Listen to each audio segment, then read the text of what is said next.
Have you ever clicked a button in an app and then just waited, staring at a loading spinner for something that feels like it should be instant, like sending a confirmation email? Well, today we're going to pull back the curtain on a really powerful system design pattern that makes apps feel lightning fast and way more reliable.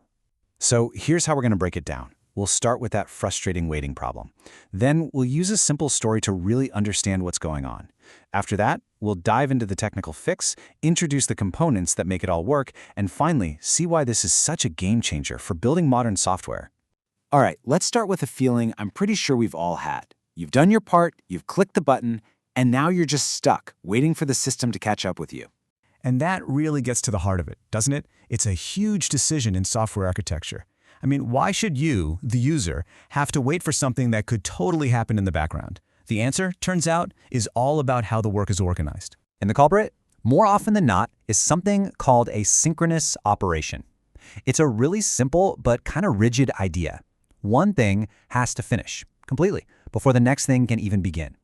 Think of it like a one-lane road where nobody's allowed to pass. Okay, this right here illustrates the problem perfectly. Take a look at step 4.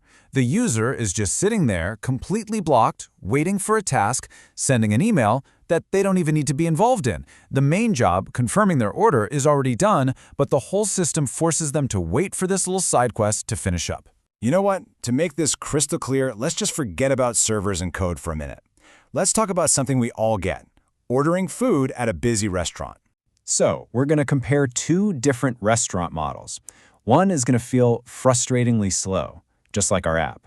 And the other, well, the other is going to be a well-oiled machine. First up, let's visit the inefficient Synchronous restaurant. Picture this.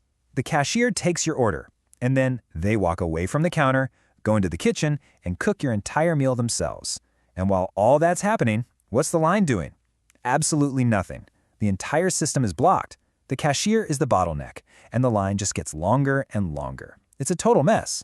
Okay, now look at how the efficient place does it. It's a total game changer. Here, the cashier takes your order and puts the ticket on a little spindle.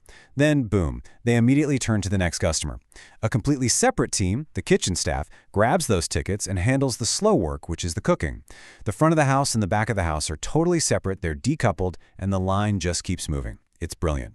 All right, let's bring this idea back from the restaurant to our software world. That simple concept, the ticket spindle, is honestly one of the most important tools we have for building big, scalable systems. In system design, that ticket spindle has a proper name. It's called a message queue. As the book Scaling a System from Zero to Millions of Users puts it, it's a durable component that supports asynchronous communication. Really, it's just a buffer, a waiting area for tasks that need to get done, just not right this second. Now look at how this completely transforms our old workflow. The user clicks Confirm Order, and the server does one tiny, super fast thing. It just drops a little send email message into the queue. Then it instantly tells the user, success. The user is happy, they can move on. And meanwhile, in the background, a totally separate service, a worker, picks up that message and deals with the slow email task on its own time. The user never even notices. So this whole thing, this elegant dance, it really comes down to 3 simple rules. Let's meet the key players that make it all happen. It's actually super simple when you map it back to our restaurant. The producer is the one creating the task. In our story, that's the cashier. The message queue is the buffer that holds all the tasks. That's our ticket spindle. And the consumer is the service that actually does the heavy lifting. Our tireless kitchen staff. Producer, queue, consumer. Simple, powerful, and really easy to remember. And just like any well-run restaurant, these queues are fair. They usually run on a principle called first in, first out, or FIFO. It just means the first order ticket that goes on the spindle is the first one the kitchen picks up. No cutting in line. It ensures everything gets handled in the order it came in. So we've seen how it works, but let's talk about the real magic here.